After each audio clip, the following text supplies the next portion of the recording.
Pakistan super লিগে অভিষেক ম্যাচেই বাজিমাত করেছেন বাংলাদেশের তরুণ লেগ স্পিনার রিশাদ হোসেন। প্রথমবার পিএসএলে খেলতে গিয়ে লাহোর কালান্দার্সের জার্সিতে প্রথম ম্যাচেই দুর্দান্ত পারফরমেন্স করে সবার নজর কেড়েছেন এই স্পিনার। রাওয়ালপিন্ডি স্টেডিয়ামে কোয়েটা গ্ল্যাডিয়ার্সের বিপক্ষে অভিষেক হয় রিশাদের। ব্যাট হাতে খুব একটা কিছু করতে না পারলেও বল হাতে ছিলেন দুর্দান্ত।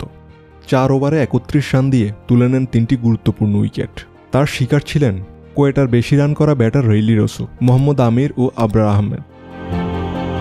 রিশাদের এই দুর্দান্ত বোলিংয়ে কোয়েটাকে 220 রানের বিশাল লক্ষ্যে মাত্র 140 রানে গুটিয়ে দিয়ে 79 রানের বড় জয় পায় লাহোর কালান্দার্স।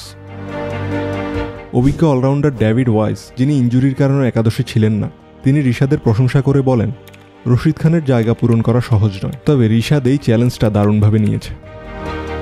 এছাড়া লাহোরের অধিনায়ক শাহিন আফ্রিদিও রিশাদের প্রশংসা করে বলেন, আমরা মিডল ওভারে উইকেট নেওয়ার মতো একজন বোলার খুঁজছিলাম, রিশাদ সেই দায়িত্বটা ভালোভাবেই পালন করেছে।